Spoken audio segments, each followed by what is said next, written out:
In childhood, I ran away from home due to my parents' cruel treatment and was adopted by a stranger. When I grew up, they sued me and claimed that my company wasn't mine. Although I'm unsure of where to begin, it seems best to start at the beginning. My name is Mike, and I was born into a marriage that likely should never have existed. My early memories are a blur of confusion and darkness. These themes seem to have been the backdrop of my entire childhood. As a child, I never felt like I belonged. My parents, Jane and Robert, were not meant to raise a child. Jane was a cold, distant woman who seemed to view me as more of a nuisance than a son. Robert wasn't much better. He was usually either buried in his work or drowning in alcohol. And when he was present, he was full of rage. Someone had to bear the brunt of that anger. My mother made it very clear that she never wanted children. Her dreams were far removed from the chaotic and noisy reality of motherhood. She couldn't undo the mistake that was me, but she made sure I was aware of it. My upbringing was shaped not just by neglect, but by outright hostility. It wasn't just that my parents didn't care about me, they actively resented me. I was their anchor, their burden.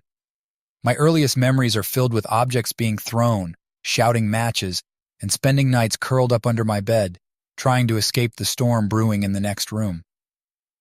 There is one night that still haunts me, a memory that sends shivers down my spine.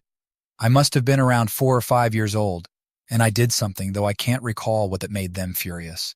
I only remember the aftermath, the sound of shattering glass, the feeling of cold water on my skin, and the searing pain that followed. The glass my father threw at me cut into my flesh.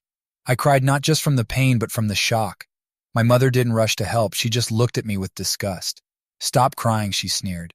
"You're so weak." That night I learned not to cry, not to show any sign of weakness. That was the night I started building the walls that would keep the world, and them, out. School wasn't much better. If home was a battlefield, school was a minefield. I was the odd kid, the one who never spoke, the one whose parents couldn't even bother to buy him new clothes. The way the teachers looked at me was a mix of pity and exasperation, as if I were a problem they couldn't solve. I was always alone at recess, pretending to read a book while the other kids played and laughed. But they didn't leave me alone. No, they made sure I always knew I wasn't like them, that I didn't belong.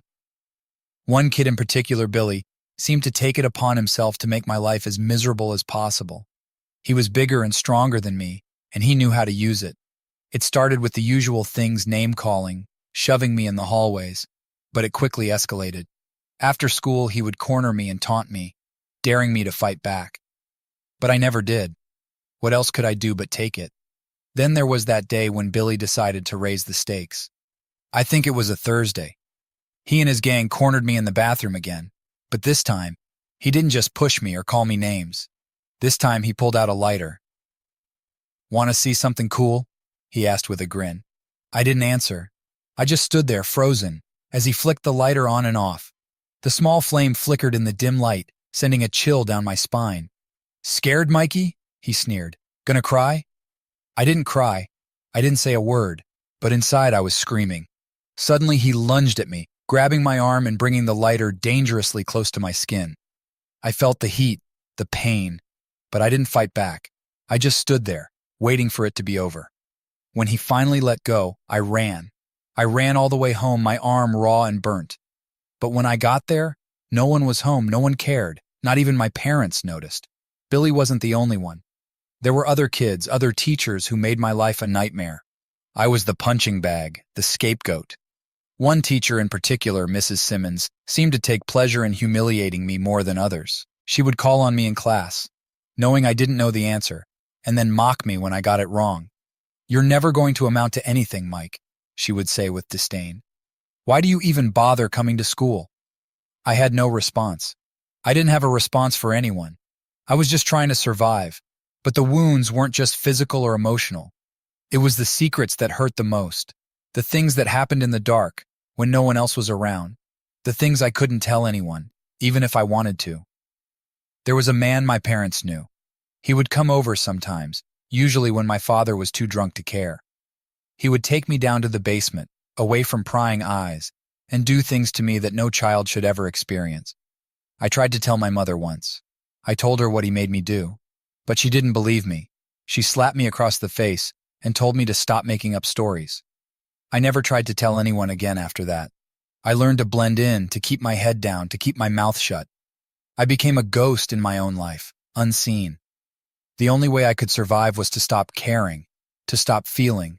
But no matter how hard I tried, I couldn't escape the darkness that seemed to follow me everywhere. It was always there, lurking in the shadows, waiting to consume me. I was about 11 years old when something inside me finally snapped.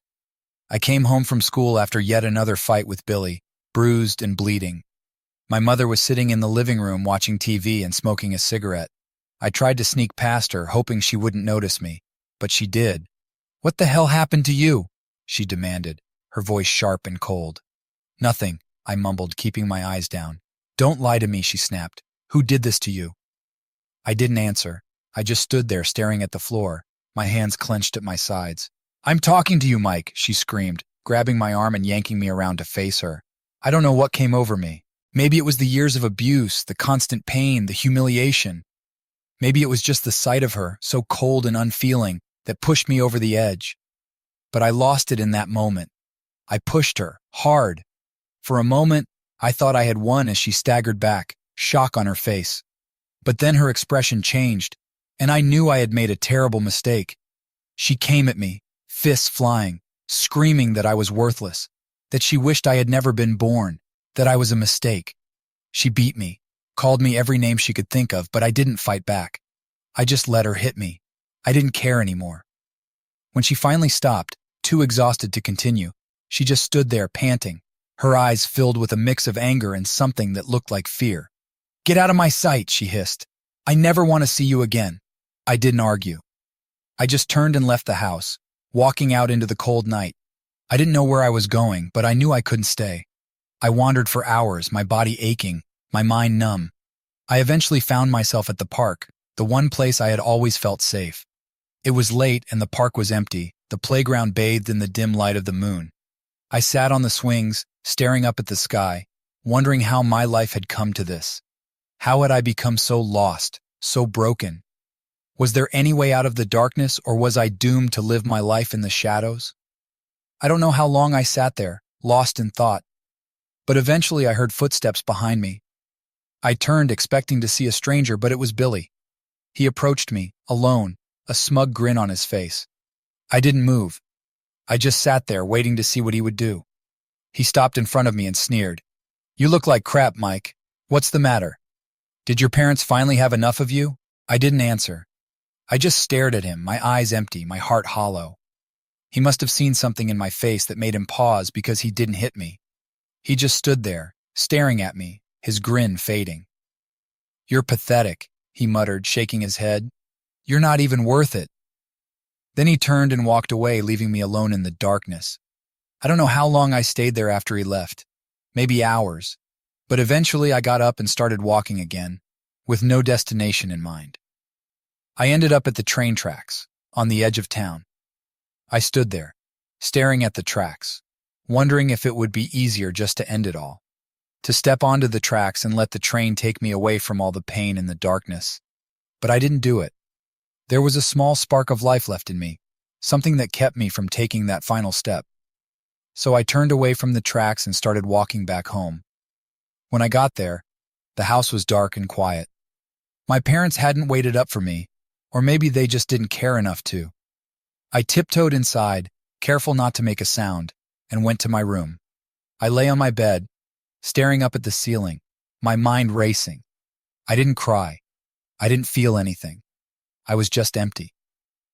That night I realized that I was truly alone, that no one in the world cared about me, and that if I disappeared, no one would notice. But I survived that night, and I kept surviving because it was all I knew how to do. I became an expert at disappearing, at blending in, at hiding. I learned how to navigate the minefield that was my life, dodging the explosions and taking the hits when I couldn't avoid them. I numbed myself to the pain, to the fear, to the loneliness. But no matter how hard I tried, I couldn't escape the darkness that had taken root inside me. It was always there, lurking in the shadows, waiting to consume me. And sometimes, late at night, when everything was quiet and I was alone with my thoughts, I would wonder if it would be easier just to let it. When I look back on that cold night in the park, it's hard to believe how much my life has changed. I was at my lowest point, with nowhere to go and nothing to live for. But then, I met Sam Watson, and everything changed in ways I never could have imagined. Sam was different from anyone I had ever known, kind, patient, and gentle.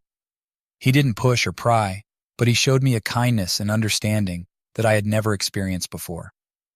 At first, I refused his offer to come to his home out of habit and fear. But eventually, hunger and exhaustion won out, and I accepted. Sam's home was small and unassuming, tucked away on the outskirts of town. It was nothing like the house I grew up in. No angry voices, no tension in the air. Instead, it smelled of freshly brewed coffee and wood. It was a home, something I had never really known. That night, I slept in a bed that was mine, in a room that was mine. I had never had a room of my own before. I had never known what it was like to feel safe, to not have to worry about someone breaking in, about the next beating, about the next cruel word. It was like stepping into a new world. Over the next few days, Sam slowly began to draw me out of the shell I had built around myself. He introduced me to books, and I found solace in the stories, escaping into tales of adventure and hope that helped me forget the darkness for a while. He taught me about trust, about the importance of caring for others without expecting anything in return. And slowly, I began to heal. Sam also saw potential in me, something no one else had ever seen. He encouraged me to go back to school, to finish my education, and to dream of a life beyond the one I had known. I was hesitant, even afraid, but with his support, I took the leap. Going back to school was hard. I was years behind my classmates, both academically and emotionally. The thought of sitting in a classroom with teenagers who were years ahead of me was terrifying, but Sam was there every step of the way. He helped me catch up, worked with me on my assignments, and encouraged me when I wanted to give up. Over time, school became more than just a place to learn. It became a place where I began to discover who I was.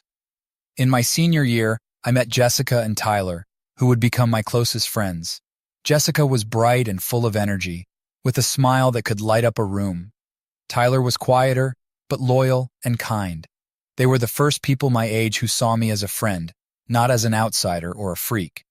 We bonded over late-night study sessions, shared our hopes and fears, and dreamed about a future that suddenly seemed within reach.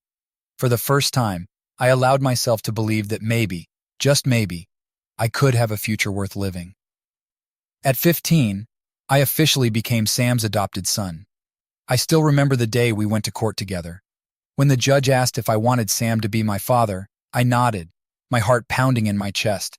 I was overwhelmed with emotion as the adoption was finalized. For the first time in my life, I had a father, someone who wanted me, who chose me. It was a simple ceremony, but it meant the world to me.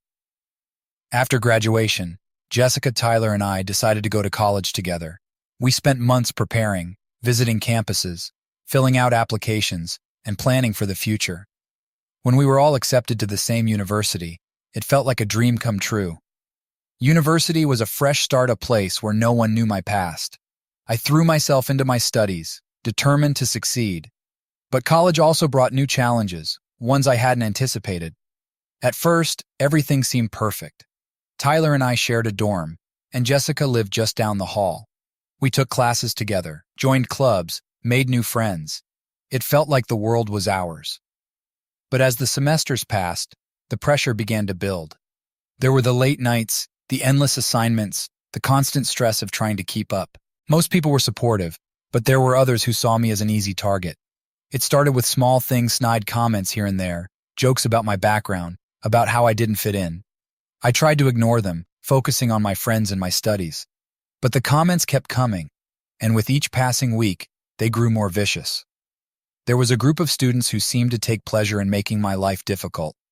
They were rich, privileged kids who had never known hardship. The leader of the group, a guy named Jason, was arrogant and entitled. He made it his mission to remind me that I was different, that I wasn't one of them. The harassment escalated quickly. My textbooks went missing. My assignments were accidentally deleted from my computer. My dorm room was trashed more than once. But the breaking point came one night when I returned to my room to find it completely destroyed. my belongings strewn everywhere. Ink poured over my notes. The anger and helplessness I had buried for years bubbled up inside me. I was done being the victim. I was done letting them win. The next day, I confronted Jason and his friends in the courtyard. I don't remember everything I said, but I remember the feeling like a dam bursting, all the pain and rage of years spilling out in a torrent. I tore into them with words I didn't know I had, exposing their weaknesses and insecurities until they were the ones crumbling under the pressure. By the time I was done, they were on their knees, crying, begging for forgiveness. And I felt an overwhelming sense of relief, not victory or satisfaction, but as if a weight I had been carrying for years had finally been lifted. After that, no one bothered me again. But the experience left me shaken, a reminder that the darkness inside me was still there, waiting to be unleashed. That's when I realized that if I wanted to move forward, I had to confront my past and deal with the pain I had buried for so long. I couldn't keep hiding it. Sam was a rock during that time. When I told him what had happened, he didn't judge me or lecture me. He just listened, offering his unwavering support. He knew better than anyone the burden of a traumatic past, and he helped me channel my anger into something productive. At Sam's suggestion, I started seeing a therapist who helped me work through the trauma I had buried for so long.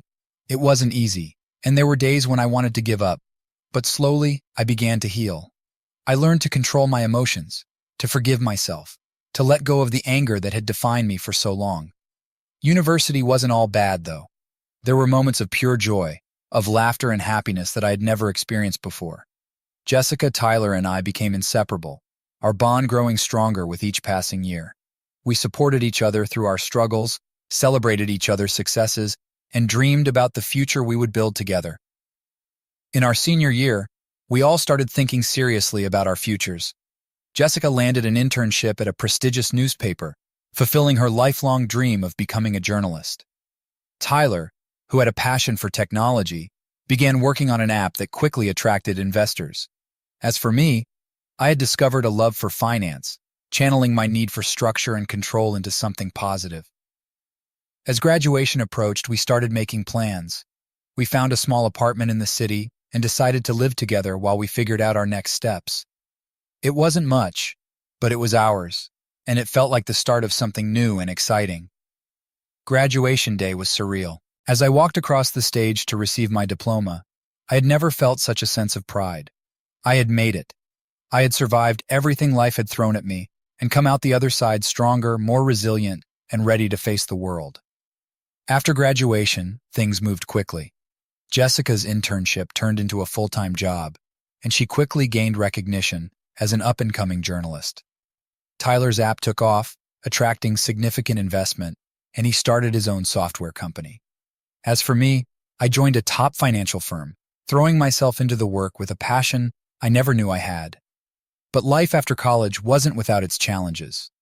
The corporate world was cutthroat, and the stress and pressure were immense. There were times when I felt like I was drowning, even with Sam and my friends by my side. One of the most shocking events after graduation happened about a year later. I was working late one night when I got a call from Tyler. I had never heard him sound so scared. "You need to come to the office, Mike," he said, his voice trembling. "It's Jessica." My heart dropped. I didn't ask questions. I just grabbed my coat and rushed to Tyler's office. When I arrived, I found Jessica sitting on the floor of the conference room, tears streaming down her face. She was clutching a letter in her shaking hands. "What's going on?" I asked, hurrying to her side. Tyler handed me the letter, his face grim. It was from the newspaper where Jessica worked, informing her that her department was being shut down effective immediately. She was being let go. "It's all falling apart," she whispered, her voice breaking. "Everything I've worked for." I didn't know what to say. Jessica had poured everything into her career, and now it was being taken away from her. I held her as she cried, while Tyler paced the room, his anxiety clear. In the days that followed, we rallied around Jessica, supporting her as she dealt with the shock and uncertainty. She fell into a deep depression, struggling to find meaning after losing the job that had defined her. But we didn't let her fall. Just as Sam had always been there for us, we were there for her. It took a long time, but Jessica eventually found her footing again. She started doing freelance work, writing for smaller publications, slowly rebuilding her career. It wasn't easy, and there were many setbacks along the way, but she persevered. And all the while our friendship remained strong, a constant in a world that was always changing. As for me, I continued to climb the corporate ladder, earning promotions and recognition along the way. But no matter how successful I became, I never forgot where I came from or the people who had helped me get there. One day, while visiting Sam, I had a moment of clarity. We were sitting in his living room talking about work, when he looked at me with that same patient, understanding gaze he had the day we met. "You've done well for yourself, Mike," he said, pride in his voice. "But don't forget to take a step back sometimes. Life isn't just about success. It's about the people you share it with." His words stuck with me. I had become so focused on my career, on proving to myself and the world that I was worth something, that I'd lost sight of what really mattered. That's when I realized I needed to find balance, to make time for the people I loved. And that's what I tried to do in the years that followed. I spent more time with Sam, who was getting older but was still as wise and kind as ever. I made sure to stay in touch with Jessica and Tyler, even as our lives began to take different paths. We still lived together, but work often kept us apart, and I worried that we might drift away from each other. Then, something happened that shook us all. Tyler's company, the one he had poured his heart and soul into, was the target of a hostile takeover. It was sudden, brutal, and it left him reeling. "They're going to take everything," he said one night, his voice hollow. "Everything I've worked for, gone." I had never seen Tyler look so defeated, so lost. He had always been the strong one, the one we could all rely on. But now it was him who needed help. Just as we had rallied around Jessica when she lost her job, Jessica and I stood by Tyler as he faced this new challenge. We spent countless hours strategizing, trying to figure out how to stop the takeover, but it felt like we were fighting a losing battle. In the end, the takeover happened, and Tyler was forced out of the company he had built. It was a devastating blow, and for a while it seemed like he might never recover. But Tyler was stronger than he realized. With our support, he picked himself up, dusted himself off, and started again. He used the money from the takeover to start a smaller, more ethical company, and slowly, he found success again. As the years went by, life continued to throw challenges our way. But through it all, we remained a family, a team. We supported each other through the tough times, celebrated each other's victories, and faced every challenge together. Looking back, I realized that Sam didn't just save my life that day in the park, he gave me a life worth living. He showed me what it meant to be loved, to be valued, to have hope for the future. And for that, I will always be grateful. As I sit here and reflect on everything that has happened, I am filled with a sense of pride. I've come a long way from the scared, broken kid I once was. I've built a life I never could have imagined, surrounded by people I love and who love me in return. But with success comes attention, and not all of it good. After years of rebuilding, of overcoming obstacles with resilience, and turning failure into triumph, I had made a name for myself in the world. I had a thriving career, wonderful friends, and a future I was excited about. But just when I thought I had finally left the past behind, the ghosts of my past came back to haunt me in the most unexpected way. It all started with a phone call I never expected to receive. I was in my office reviewing some reports when my assistant buzzed in. "Mike, there's someone on the line claiming to be your parents," she said, her voice tinged with confusion. A cold shiver ran down my spine. I hadn't seen or spoken to Jane and Robert in years, not since the day I left their house and found refuge with Sam. They had made it clear that I meant nothing to them, and I had spent my life trying to forget they ever existed. "Put them through," I said, trying to keep my voice steady despite the turmoil inside me. There was a click, and then I heard a voice I hadn't heard in over a decade. "Mike," my mother's voice cracked over the line. "It's been a long time." I didn't respond immediately. I didn't know what to say, or if I even wanted to say anything at all. "We need to talk," she continued, her tone more like a command than a request. "What do you want?" I asked, keeping my voice as neutral as possible. "It's about the company," she replied, and I could hear the greed in her voice. "We're your parents, and we've heard that you've done well for yourself. We deserve a share of what you've built." I clenched my fist under the desk, a slow, burning anger rising within me. The audacity. After everything they had done, after all the pain and suffering they had caused, they had the nerve to think they were entitled to anything from me? "You're entitled to nothing," I replied, my voice cold as ice. "You're not my parents. You stopped being my parents the day you abandoned me." There was a stunned silence on the other end of the line, and then my father's voice, slurred and unsteady, came through. He was drunk. "Well, that's not very nice," he muttered. "Listen to me, boy," he snarled.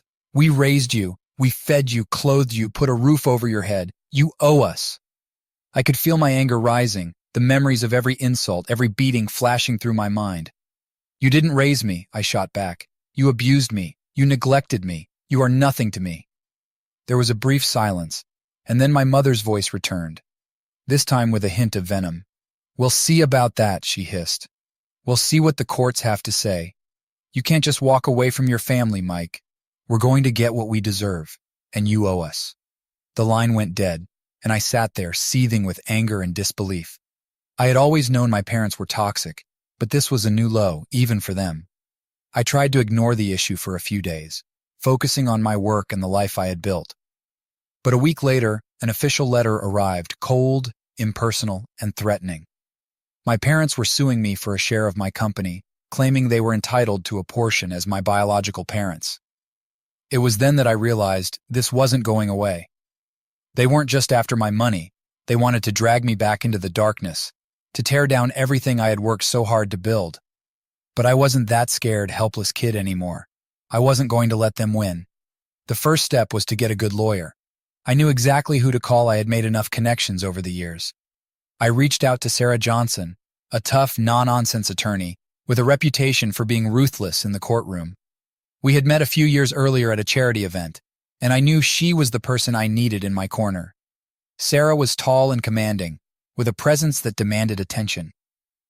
As I explained the situation, her expression grew more serious with each word. "They don't have a leg to stand on, Mike," she said when I finished. "But that doesn't mean they won't try to drag this out and make your life miserable in the process. Are you prepared for that?" I nodded. "Sarah, I've been through worse. I just want to make sure they don't get a single penny." She gave me a tight smile. "Then let's make sure they don't." The case moved quickly through the courts. My parents had hired a cheap lawyer, a man named Jack Lawson, clearly out of desperation. Jack was a sleazy character with a history of taking on and losing cases no one else would touch. He wasn't much of a threat, though I knew better than to underestimate anyone in a legal battle. Sarah and I went over every detail of the case, preparing for the worst.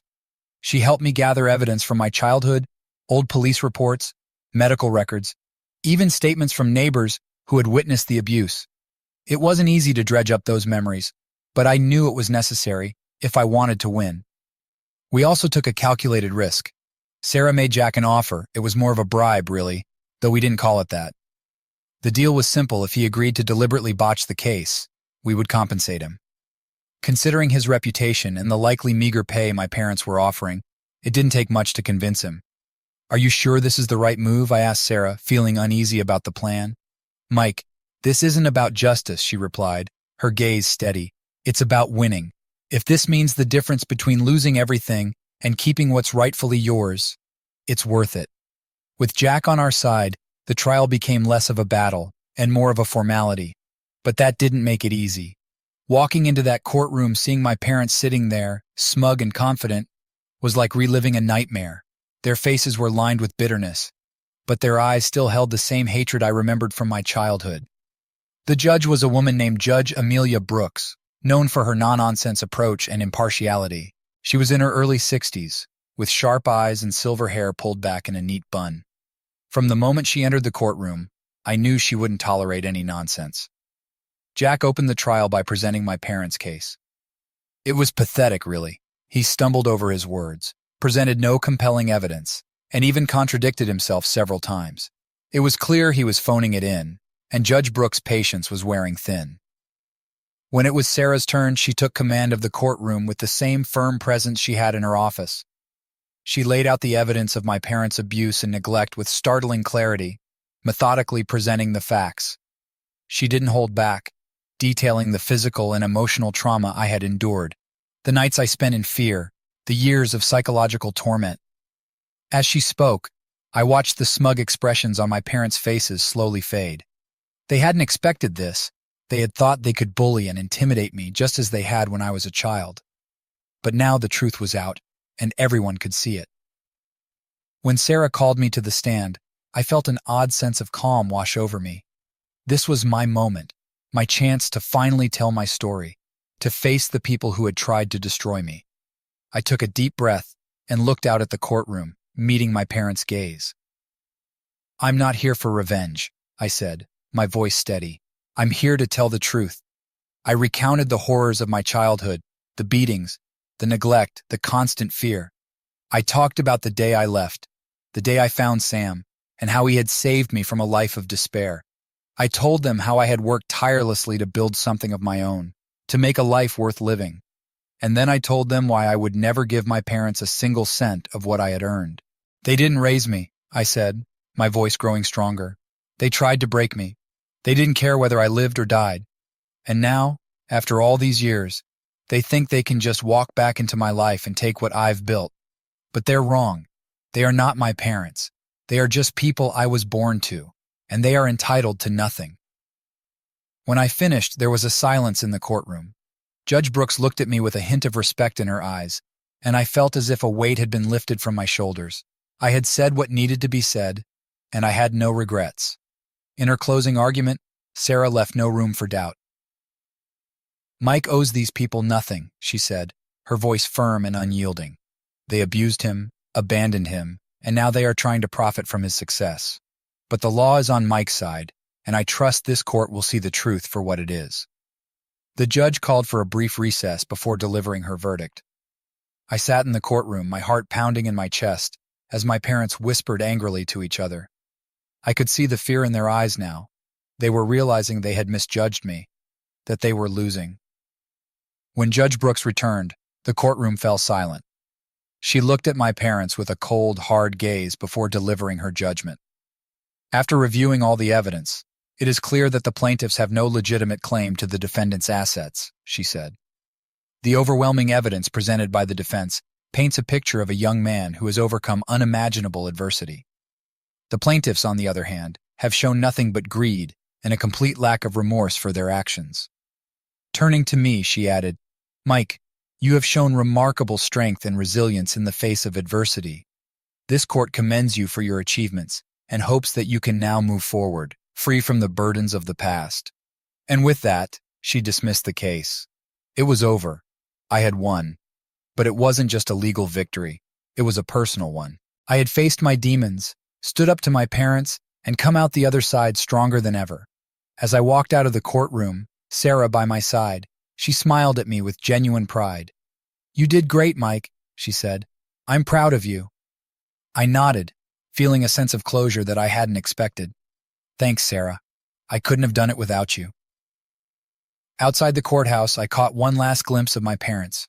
They stood on the steps, looking defeated and lost in their own misery.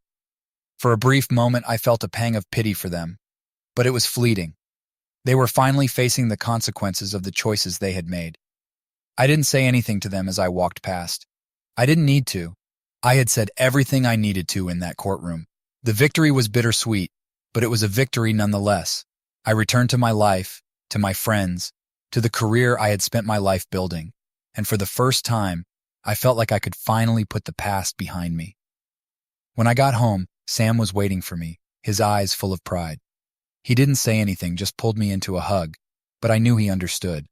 The trial was over, and I felt like I could finally start living the life he had always wanted for me, the life he had always believed I deserved.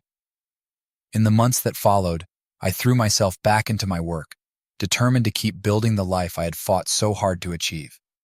The business continued to grow, and so did my sense of fulfillment and purpose. I stayed close to Jessica, and Tyler, our bond was stronger than ever after everything we had been through together. There were still challenges, there always are in life, but I faced them with a new sense of confidence. I had faced my darkest moments, and I had survived. And I knew that whatever came next, I would be ready.